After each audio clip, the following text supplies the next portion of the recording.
in terms of surprises of, like who's left out, you guys named some big names, right? Joe Scally, it's a pretty obvious one. Josh Sargent, I think if he scores those goals maybe a week or two in advance, it might change it. He scored them about 30 minutes too late. Yep. George Bello's another one that I thought might have been in, but of course with the transfer situation, maybe linked to Watford, that might be factoring in there. But the Jordan Pefok one to me here, I mean, this guy's got 16 goals across all competitions in 30 games. Like, if that's not form, what is? Like, if you're Jordan Pefok, you got to sit here and say, like, I don't know what more I can do to get called in, especially when you look at those other options like a Giassi Zardes, and not to pick on Zardes, but he is an MLS player, and that was the thing. That was, for me, the biggest surprise that I got when this roster dropped, was the number, Taylor, of MLS players. 13 out of 28. 13 is a big number. It's almost half of the squad, and it's a really big number, Taylor. When you factor into consideration the fact that MLS is in off-season, were you surprised at the amount of MLS players called in? Yep. I was. And then you start to honestly think about the COVID situation. That is the one thing you can control, though, because you've known where those 13 guys have been this entire time. And so I think that is a massive, massive factor into this set, because naturally, I think when all of us left Cincinnati and then we watched the Jamaica game and you started to forecast what this is going to look like in early 2022, you're thinking to yourself, well, there can't be a ton of MLS guys because they're going to be in an off season. They're not going to be match fit. You've also got the guys that have had winter breaks, like the Brendan Aaronsons of the world.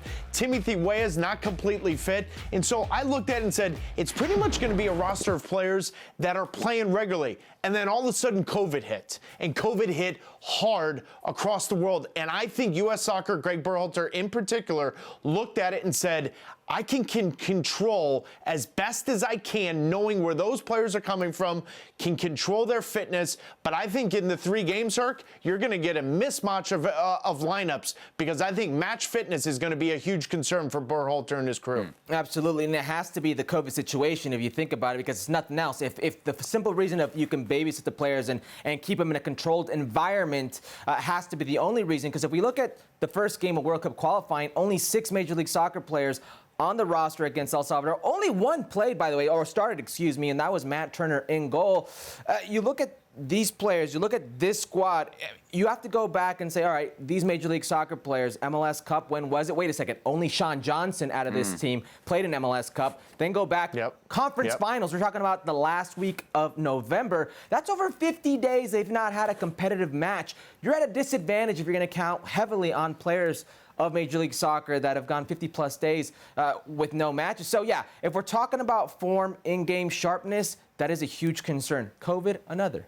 It tells me that those January camp was really heavily weighted, guys. We used to laugh at January camps, but you look at a guy like Brooks Lennon or Jordan Morris. I mean, Brooks Lennon, different situation, coming off a great season with Atlanta, but not a track record with the national team. Jordan Morris, I mean, not a track record last year because of injury. So these guys must have really blown the doors off that January camp, which in the past hasn't had that weight. But clearly here it seems to for Gregg Berhalter. Go ahead, Taylor. It has, but Seb, I remind all the viewers, if you go back to January camps, in World Cup years, it's a different entity. DeMarcus Beasley, Pablo Mastroeni made the 2002 World Cup based in January. Jimmy Conrad in 2006. Brian Ching, to a certain extent, in 2006. 2010. You can go through each roster, and Herc, you know this better than anyone. You can get hot at the right time, and all of a sudden you're played into the picture. January camps in World Cup years have a little extra more to them. Now, it's different because this World Cup is not for another 6-7 months, and it's not till the winter time when traditionally you're trying to get ready for May and then playing games in June. But January camps and World Cup years, there's always a little extra caveat, a little carrot at the end where I think you get a little bit more from players. And so to your point, Seb, yeah, you did get a couple surprise picks because I think they showed up fit and up to the challenge. 0 January camps on my part.